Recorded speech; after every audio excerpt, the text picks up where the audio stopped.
Here's another groovy tutorial in my 30 days of refashions. Now, I don't know about you, but we have this awesome table that I found in the garbage and clearly fixed up with a bunch of fabric and paint here, but that's not what we're talking about today. What we're talking about is this. I'm pretty sure everybody has an area in their home, usually by the front door, where people just chuck their stuff. They just chuck it there. No matter how many times you say, don't chuck it there, it gets chucked there. Anyway, today we are going to take that placemat and create a fantastic little catch-all basket to go on my front table here. So let's go do it. So to make a very simple kind of catch-all fabric basket, all you need is a sturdy fabric placemat, and really that's it, and your sewing gear. But I don't like the back of my placemat here, so I've grabbed the last remaining piece of the scarf from my previous tutorial. I'll link that one down below for you. So yeah, I'm going to stitch that to the back here, so when you see the sides of the basket, it also has a nice little pattern on it. So how I'm going to do that, very simple, of course, is to just lay it together with right sides facing, and then go stitch all of the open edges together, of course, leaving a space open so I can flip it right side out. So it's stitched together, I chopped off some of the excess fabric, and now it's time to flip it right side out. And once again, I'm going to use my old wooden spoon to gently pop out the corners as best as I can.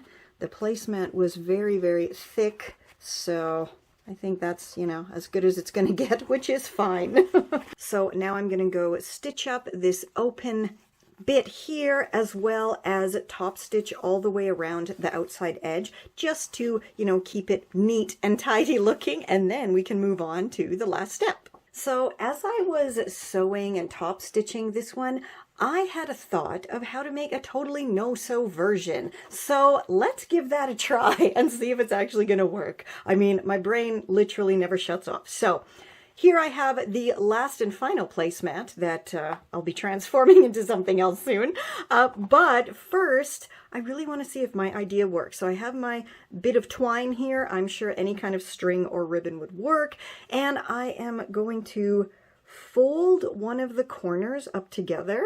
There you see, this is how we make the sides of our basket. And now usually you would stitch that right here. But my thought was, what if I don't have to stitch it? What if I can wrap some twine around it and knot it and just kind of make it a little bit, I don't know, funkier somehow, more decorative? And then just keep wrapping until I get to, you know, like the top or wherever I want it to be. And yeah, just tie it off. Okay, let's do another corner and see if this is actually going to work. Welcome to my brain. This is, you know, people always ask, how do you come up with ideas? I don't know. They just pop in my head. Okay, let's just cut that. I really think this is actually gonna kind of work. Okay, tie and wrap. Now, of course, if I was doing this properly, it would look a lot nicer, but I'm just doing this just to see if it would work. And look at that. Seriously, that is actually going to work, because if I did this corner and I do the other corner, if I can pinch them up together well enough, then yeah, I'm actually going to have my kind of finished basket with no sewing at all. So cool, there's another idea for you, a totally no-sew version. Okay, now let's make the one that, you know, is actually going to go on my table. So, as I just showed you with the other kind of example one, you're going to grab a corner and just kind of pinch it together. That's it. It's so simple.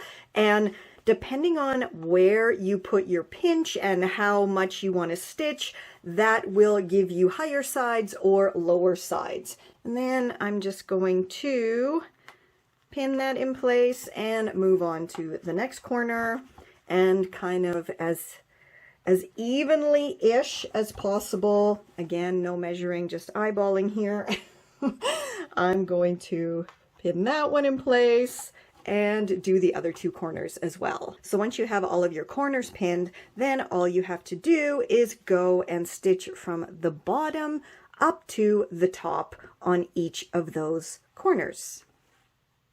And my adorable little fabric basket is now complete and ready to be filled up. Now, if you wanted to be super duper sturdy and, you know, not kind of have these bit of possibly can fall over sides, then you will have to add some cardboard, add some interfacing or something like that. But for what I want to use this for, I am more than happy with how this came out. It is so super simple, so super quick, and it's pretty darn cute. Now let's go put it to work. And ta-da!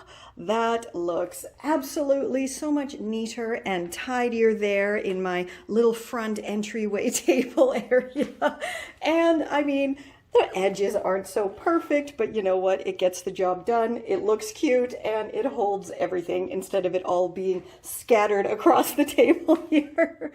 Be sure to check out the full playlist for my 30 days of refashions for my birthday month of September. And of course, return tomorrow because there's another tutorial coming at you. And until then, stay safe, stay well, and I'll catch ya on the zig-zag. Mwah!